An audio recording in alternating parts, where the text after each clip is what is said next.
ಆ ಶರಾವತಿಯನ್ನು ಸಂಧಿಸಿ ಕೊನೆಯದಾಗಿ ಜೋಗ ಜಲಪಾತದಲ್ಲಿ ಧುಮುಕುವ ಮೇಲಿನ ಭಾಗ ಇದು. ಇದನ್ನು ನಾವು ಸೀತಾಕಟ್ಟೆ ಬ್ರಿಡ್ಜ್ ಅಂತ ಹೇಳಿ. ಈಗ ಗೇರುಸೊಪ್ಪೆ ಮನೆತನಕ್ಕೆ ಸಂಬಂಧಪಟ್ಟಿರುವಂತಹ ಒಂದು ದಂಡನಾಯಕರ ವಂಶಸ್ಥರು ಉಳಿದಿದ್ದಾರೆ. ಸೊ ಅವ್ರ ಮನೆಗೆ ಕರ್ಕೊಂಡು ಹೋಗ್ತಾ ಇದ್ದೀನಿ. ಸದಾ ಬೆನ್ನೆಲುಬಾಗಿ ನಿಂತು ಈ ಜೋಗದ ಅಭಿವೃದ್ಧಿಗೆ ಮತ್ತು ಇದು ಬಾಹ್ಯ ಪ್ರಪಂಚಕ್ಕೆ ಗೊತ್ತಾಗುವ ನಿಟ್ಟಿನಲ್ಲಿ ಈ ಒಟ್ಟಕ್ಕಿ ಮನೆತನದ ಪಾತ್ರ ತುಂಬ ಅದ್ಭುತವಾಗಿದೆ. ಸಂಪೂರ್ಣವಾಗಿ ಊಟ ವಸತಿಯನ್ನು ಕೊಡ್ತಾಯಿದ್ರು ಉಚಿತವಾಗಿ. ಅಂತಹ ಮನೆತನ ಆಗಿತ್ತದು. ಇವತ್ತು ಒಂದು ಸಾಮಾನ್ಯ ಮನೆತನ ಆಗಿ ಏನೂ ಇಲ್ಲದ, ನಾವು ಕಲ್ಪನೆ ಮಾಡ್ಕೊಳ್ಬೇಕು, ಒಬ್ಬೊಬ್ಬರಿಗೆ ಒಂದೊಂದು ಎಕರೆ ಜಮೀನು ಬಂದಿದೆ, ಅಷ್ಟು ಮಾತ್ರ ಉಳಿಸ್ಕೊಂಡು ಬಂದಿದ್ದಾರೆ ಅವರು. ರಾಜರು ಅವರಿಗೊಂದು ಬಿರುದನ್ನು ಕೊಟ್ಟಿರ್ತಾರೆ, ಕೊತವಾಲರ ಜೊತೆಗೆ ಒಂದು ಸಿಂಬಲನ್ನು ಕೊಟ್ಟಿರ್ತಾರೆ, ಅದು ಬಂಗಾರದ ನೇಗಿಲು ಕೊಟ್ಟಿರ್ತಾರೆ. ಯೋಗಿನ ಮಠ ಅನ್ನುವಂಥದ್ದು ಮೊದಲು ಧರ್ಮಶಾಲೆಯಾಗಿತ್ತು. ಒಂದು ಭಾಗದಲ್ಲಿ ಕೆಳದಿ ಅರಸರು, ಇನ್ನೊಂದು ಭಾಗದಲ್ಲಿ ಬೀಳಗಿ ಅರಸರು.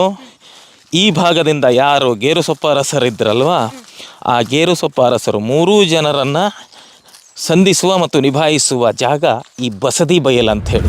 ವೀಕ್ಷಕರೇ ಶುಭೋದಯ. ಬೆಳ್ಳಂಬೆಳಗ್ಗೆ ನಾನು ಇವತ್ತು ಶಿವಮೊಗ್ಗದ ಹತ್ರ ಹೋಗ್ತಾ ಇದ್ದೀವಿ. ಶಿವಮೊಗ್ಗ ಅಂತ ಹೇಳಿದರೆ ಎಲ್ರಿಗೂ ನೆನಪಾಗುತ್ತೆ ಜೋಗ್ ಫಾಲ್ಸ್, ವಿಶ್ವವಿಖ್ಯಾತ ತಾಣವಾದ ಜೋಗ್ ಫಾಲ್ಸ್ ನಿಯರ್ ಇದ್ದೀನಿ. ನಿಮಗೆ ಗೊತ್ತಾ, ಈ ಬಾರ್ಡರ್ ಇದೆಯಲ್ಲ, ಆ ಕಡೆ ಹೋದರೆ ಉತ್ತರ ಕನ್ನಡ, ಈ ಕಡೆ ಬಂದರೆ ಶಿವಮೊಗ್ಗ ಸೆಂಟ್ರ್ ಪಾಯಿಂಟಲ್ಲಿದ್ದೀನಿ. 2017ರಲ್ಲಿ KS ಒಂದು ಕ್ವಶನ್ ಕೇಳ್ತಾರೆ, ಕರ್ನಾಟಕದ ಕಾಳು ಮೆಣಸಿನ ರಾಣಿ ಅಂತ ಯಾರನ್ನು ಕರೀತಾರೆ ಅಂತ ಹೇಳಿ 4 ಆಪ್ಷನ್ ಕೊಡ್ತಾರೆ. ರಾಣಿ ಅಬ್ಬಕ್ಕ, ಕೆಳದಿ ಚೆನ್ನಮ್ಮ, ಕಿತ್ತೂರು ರಾಣಿ ಚೆನ್ನಮ್ಮ, ಅದೇ ರೀತಿಯಾಗಿ ರಾಣಿ ಚೆನ್ನಭೈರಾದೇವಿ ಅಂತ. 99% ಜನ ಅದಕ್ಕೆ ಆನ್ಸರ್ ಕೊಡೋದ್ರಲ್ಲಿ ವಿಫಲರಾಗ್ತಾರೆ. ಯಾಕೆ ಅಂತ ಹೇಳಿದರೆ ಯಾರಿಗೂ ಇತಿಹಾಸನೇ ಗೊತ್ತಿರಲ್ಲ. ನನಗೂ ಕೂಡ KS ಎಕ್ಸಾಮ್ ಬರೆದ ನನ್ನ ಗೆಳತಿಯೊಬ್ಬರು ಹೇಳಿದರು. ಹಾಗಾಗಿ ಕಾಳು ಮೆಣಸಿನ ರಾಣಿ ಯಾರು? ಅವರು ನಮ್ಮ ಕನ್ನಡತಿನ?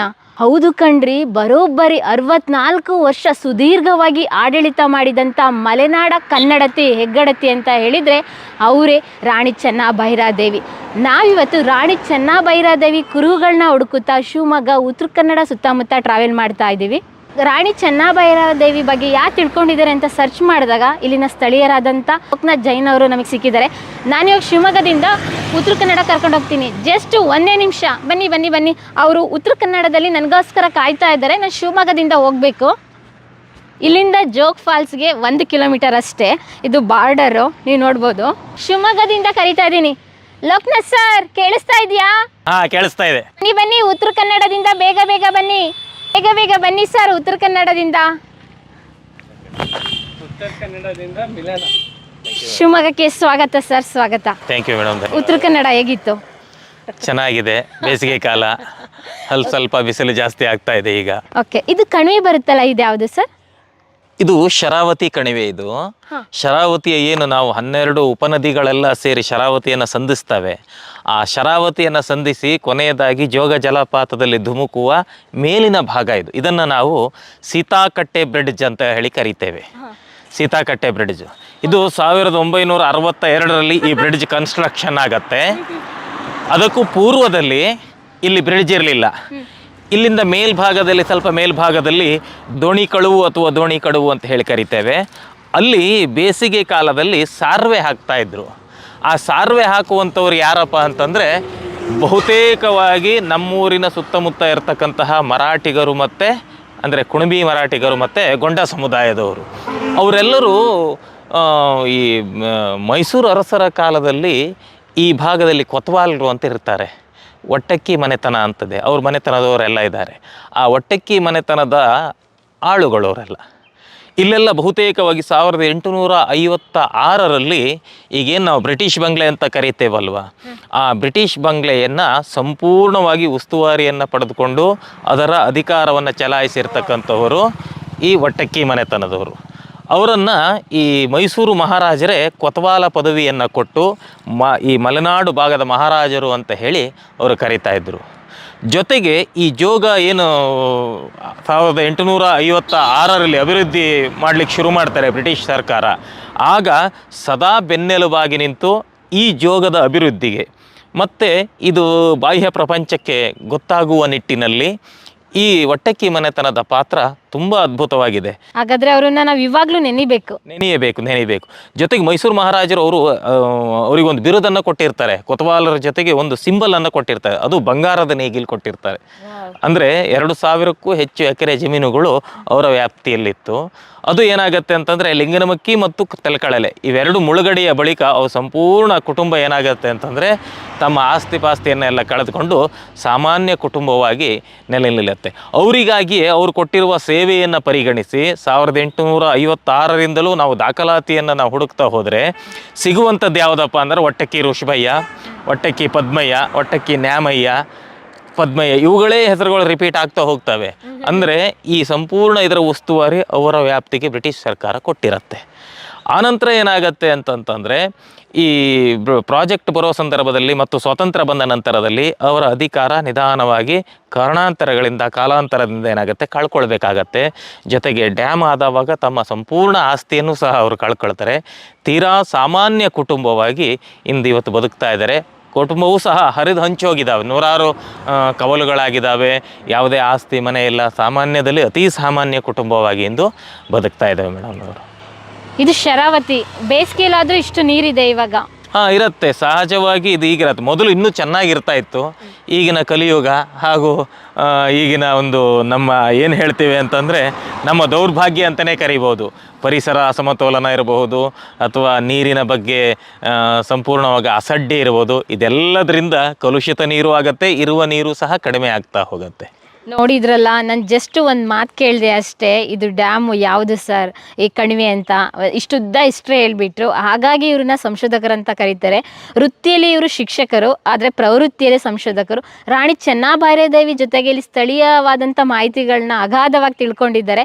ಸರ್, ಇವಾಗ ರಾಣಿ ಚೆನ್ನಭೈರಾದೇವಿ ಬಗ್ಗೆ ತಿಳ್ಕೊಬೇಕು ಅಂದರೆ ನಮ್ಮನ್ನ ಎಲ್ಲೆಲ್ಲಿ ಕರ್ಕೊಂಡು ಹೋಗ್ತೀರಾ? ಒಂದು ವಾರ ಪ್ರವಾಸ ಕೈಗೊಂಡಿದ್ದೀವಿ ನಾವು. ಇವಾಗ ಡಿಜಿಟಲ್ ಯುಗದ ಜನತೆಗೆ ಡಿಜಿಟಲ್ ಮಾಧ್ಯಮದ ಮೂಲಕ ಅಳಿದುಳಿದ ಇತಿಹಾಸವನ್ನು ತೋರಿಸುವಂಥ ಪ್ರಯತ್ನ ಮಾಡ್ತಾ ಇದ್ದೀವಿ. ನಿಮ್ಮೆಲ್ಲರ ಬೆಂಬಲ ನಮಗೆ ಸದಾ ಇರಲಿ. ನಮ್ಮ ದಿಟ್ಟ ಮಹಿಳೆ, ವೀರ ವನಿತೆ ರಾಣಿ ಚೆನ್ನಭೈರಾದೇವಿ ಬಗ್ಗೆ ನಮ್ಮ ಕರ್ನಾಟಕ ಜನತೆ ಮರ್ತಿದ್ದಾರೆ, ನಿಜ ಹೇಳಬೇಕು ಅಂತ ಹೇಳಿದರೆ. ಯಾಕಂದರೆ ಅವ್ರ ಬಗ್ಗೆ ಪುಸ್ತಕಗಳಾಗಿರ್ಬೋದು, ಸೆಮಿನಾರ್ ಆಗಿರ್ಬೋದು, ಲೇಖನಗಳಾಗಿರ್ಬೋದು, ವಿಡಿಯೋಗಳಾಗಿರ್ಬೋದು ಬಂದಿರೋ ತೀರಾ ವಿರಳ. ಇತ್ತೀಚೆಗೆ ಬರ್ತಾ ಇರ್ಬೋದು ಸೆಮಿನಾರ್ಗಳು, ಬೇರೆ ಎಣಿಕೆಯಷ್ಟು ಮಟ್ಟು. ಆದರೆ ರಾಣಿ ಚೆನ್ನಭೈರಾದೇವಿ ನಮ್ಮ ಕನ್ನಡತಿ ಬಗ್ಗೆ ನಮ್ಮ ವೀಕ್ಷಕರಿಗೆ ತಿಳಿಸ್ಕೊಡ್ಲೇಬೇಕು ಅಂತ ಹೇಳಿ ನಾವು ಶಿವಮೊಗ್ಗ ಉತ್ತರ ಕನ್ನಡ ಪ್ರವಾಸ ಕೈಗೊಂಡಿದ್ದೀವಿ. ಲೋಕನಾಥ್ ಸರ್ ನಮ್ಮ ಜೊತೆ ಇರ್ತಾರೆ ಕೊನೆವರೆಗೂ. ಸಾಧ್ಯವಾದಷ್ಟು ನಾವು ಕವರ್ ಮಾಡ್ತೀವಿ. ಅವರ ಹೆಜ್ಜೆ ಗುರುತು ಕುರುಹುಗಳನ್ನ ಬೆನ್ನತ್ತಿ ಕಾಡು ಎಲ್ಲ ಸುತ್ತಕೊಂಡು ಒಂದು ರೀತಿಯಾಗಿ ಇತಿಹಾಸ ಟ್ರಿಪ್ ಮಾಡ್ತೀವಿ. ರೆಡಿನಾ ಸರ್? ಫಸ್ಟ್ ಎಲ್ಲಿ ಕರ್ಕೊಂಡು ಹೋಗ್ತೀರಾ ನಮ್ಮನ್ನು? ಮೊದಲನೇದಾಗಿ ರಾಣಿ ಚೆನ್ನಭೈರಾದೇವಿ ಅರಮನೆ ಇರತಕ್ಕಂಥದ್ದು ಹಾಗೂ ನಗರಿ ಸಾಮ್ರಾಜ್ಯದ ಕೇಂದ್ರ ಬಿಂದುಗೆ ಗೇರುಸೊಪ್ಪಕ್ಕೆ ಕರ್ಕೊಂಡು ಹೋಗ್ತಾ ಇದ್ದೀವಿ.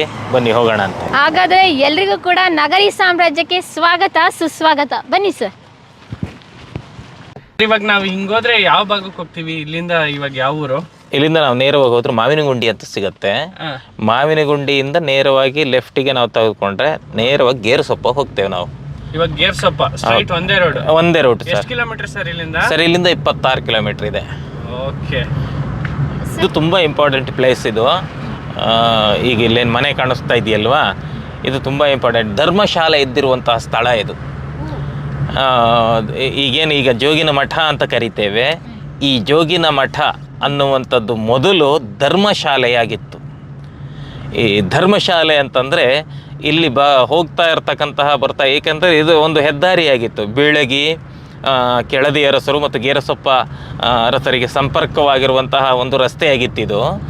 ಇಲ್ಲಿ ಒಂದು ಧರ್ಮಶಾಲೆ ಇತ್ತು. ಈ ಧರ್ಮಶಾಲೆಯಲ್ಲಿ ಎಷ್ಟೊತ್ತಿ ಬೇಕಾದರೂ ಊಟ ಉಪಚಾರಗಳು ನಡೀತಾ ಇದ್ವು. ಯಾವಾಗ ಗೇರುಸೊಪ್ಪೆ ಪತನ ಆಗತ್ತೆ, ಆ ಪತನದ ನಂತರ ಈ ಧರ್ಮಶಾಲೆಯನ್ನು ಕೋಡ್ಕಣಿ ಮನೆತನ ಅಂತ ಒಂದಿದೆ. ಅದು ಇವಾಗ ಸಾಮಾನ್ಯದಲ್ಲಿ ತೀರಾ ಸಾಮಾನ್ಯ ಮನೆತನ ಆಗಿ ಹೋಗಿದೆ. ಅದು ಅವರು ಆ ಕಾಲದ ದಂಡನಾಯಕರಾಗಿದ್ದರು. ಅವರು ಈ ಜೋಗಿನ ಮಠದ ಈಗೇನು ಮಠ ಅಂತೀವಲ್ಲ ಧರ್ಮಶಾಲೆ, ಈ ಧರ್ಮಶಾಲೆಯನ್ನು ಮತ್ತೆ ಕೋಡ್ಕಣಿ ಧರ್ಮಶಾಲೆ, ಇದನ್ನು ಈಗ ಮಾವಿನಗುಂಡಿ ಧರ್ಮಶಾಲೆ ಅಂತಾಗಿ ಅದು PWD ವ್ಯಾಪ್ತಿಗೆ ಸೇರಿದೆ. ಅದೊಂದು ಅವೆರಡನ್ನೂ ಸಹ ಸ್ವಂತ ಖರ್ಚಿನಿಂದ ಸುಮಾರು ಶತಮಾನಗಳವರೆಗೆ ನಡೆಸ್ಕೊಂಡು ಬಂದಿದ್ದರು ಅವರು. ಅವ್ರ ಮನೆತನ ಇದೆ. ಈಗ ಹಿರಿಯವರು ಅಂತಂದರೆ ನಿರ್ಮಲ್ ಕುಮಾರ್ ಜೈನ್ ಅಂತ ಇದ್ದಾರೆ. ಅವರಿಗೂ ಸಹ 76-77 ವರ್ಷ ವಯಸ್ಸಾಗಿದೆ. ಆದರೆ ಅವರು ಸಹ ಈ ಟೆನೆನ್ಸಿ ಆ್ಯಕ್ಟ್ ಬಂತು, ಆನಂತರ ಎಲ್ಲಿ ಗೇರುಸೊಪ್ಪೆ ಪತನ ಆಗತ್ತಲ್ವ, ಪತನ ಆದ ಹಾಗೆ ಮನೆತನಗಳು ಸಹ ಪತನವಾದವು. ಅದು ಸಹ ಏನು ಗೇರುಸೊಪ್ಪ ಸಾಮ್ರಾಜ್ಯಕ್ಕೆ ಸಂಬಂಧಿಸಿರುವಂತಹ ಆಡಳಿತಾತ್ಮಕ ದಂಡನಾಯಕ ಮನೆತನ ಅದು. ನೋಡ್ಬೋದು ಸರ್ ನಾವು ಇವಾಗ ಅದನ್ನ ಅವ್ರ ಮನೆಯನ್ನು ನೋಡಬಹುದು. ಆ ಪ್ಲೇಸನ್ನು ಸಹ ನೋಡ್ಬೋದು. ಅಲ್ಲಿ PWD ಬಿಲ್ಡಿಂಗ್ ಆಗಿದೆ, ಅದು ಪ್ರವಾಸೋದ್ಯಮ ಇಲಾಖೆಯಿಂದ ಅದು ಡೆವಲಪ್ಮೆಂಟ್ ಆಗಿದೆ. ಅದನ್ನು 1950 ಹೆಚ್ಚು ಕಡಿಮೆ 45ರವರೆಗೂ ಅವರು ಸಂಪೂರ್ಣವಾಗಿ ಊಟ ವಸತಿಯನ್ನು ಕೊಡ್ತಾಯಿದ್ರು ಉಚಿತವಾಗಿ. ಅಂತಹ ಮನೆತನ ಆಗಿತ್ತದು. ಇವತ್ತು ಒಂದು ಸಾಮಾನ್ಯ ಮನೆತನ ಆಗಿ ಏನೂ ಇಲ್ಲದ, ನಾವು ಕಲ್ಪನೆ ಮಾಡ್ಕೊಳ್ಬೇಕು, ಒಬ್ಬೊಬ್ಬರಿಗೆ ಒಂದೊಂದು ಎಕರೆ ಜಮೀನು ಬಂದಿದೆ, ಅಷ್ಟು ಮಾತ್ರ ಉಳಿಸ್ಕೊಂಡು ಬಂದಿದ್ದಾರೆ ಅವರು. ಒಂದು ಕಾಲದ ಈ ಪ್ರದೇಶದ ದಂಡನಾಯಕರು. ಇಲ್ಲಿ ಬಸದಿ ಬೈಲ್ ಅಂತ ಬರುತ್ತೆ, ಅದರ ಬಸದಿ ಬೈಲ್ ಪಕ್ಕನೇ.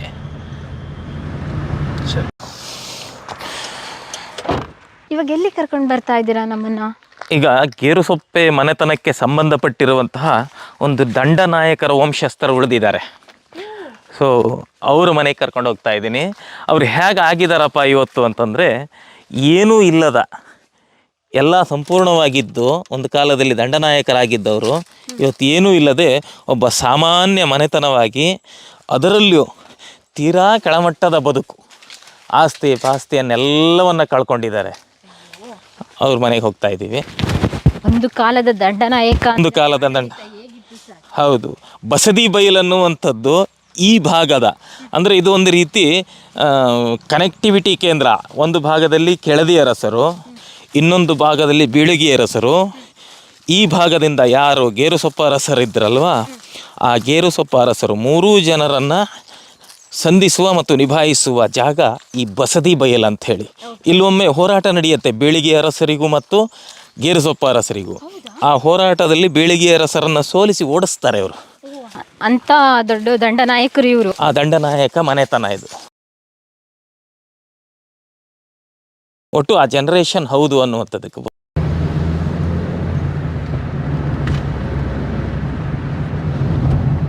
ಪ್ರಿಯ ವೀಕ್ಷಕರೇ, ನಾವು ತೋರಿಸುತ್ತಿರುವ ಇತಿಹಾಸದ ಕಥೆಗಳು ಕನ್ನಡದ ಕಲೆ, ಸಾಹಿತ್ಯ, ಸಂಸ್ಕೃತಿ, ಜನಜೀವನ, ಇತಿಹಾಸ ಸೃಷ್ಟಿಸಿದ ಜನಸಾಮಾನ್ಯರ ಅಸಾಮಾನ್ಯ ಕಥೆಗಳು ನಿಮಗೆ ಇಷ್ಟ ಆಗಿದ್ಯಾ? ಹಾಗಿದ್ರೆ ವಿಡಿಯೋ ನೋಡಿ ಸುಮ್ಮನಾಗ್ಬೇಡಿ, ಶೇರ್ ಮಾಡಿ, ಸಪೋರ್ಟ್ ಮಾಡಿ, ನಮ್ಮೊಂದಿಗೆ ಜೊತೆಯಾಗಿ. ಇದು ನೀವೇ ಬೆಳೆಸಿದ ನಿಮ್ಮ ನೆಚ್ಚಿನ ಡಿಜಿಟಲ್ ಮಾಧ್ಯಮ. ಇನ್ಮುಂದೆ ನಿಮಗಾಗಿ ಇನ್ನಷ್ಟು ವಿನೂತನ ಶೈಲಿಯಲ್ಲಿ ಬರಲಿದೆ. ನೈತಿಕ ಬೆಂಬಲದ ಜೊತೆಗೆ ಆರ್ಥಿಕ ಬೆಂಬಲ ನೀಡಿ. ನಿಮ್ಮ ಬೆಂಬಲವೇ ನಮಗೆ ಪ್ರೇರಣೆ, ಸ್ಫೂರ್ತಿ ಕೂಡ. ನಿಮ್ಮ ಬೆಂಬಲದೊಂದಿಗೆ ನಮ್ಮ ಪಯಣ ಮುಂದುವರಿಯುತ್ತಿದೆ. ಸಾಮಾಜಿಕ ಬದಲಾವಣೆಗೆ ಜೊತೆಯಾಗಿ ನಮ್ಮ ಮುಂದಿನ ಪೀಳಿಗೆಗೆ ಕರ್ನಾಟಕದ ಇತಿಹಾಸ ಉಳಿಸೋಣ.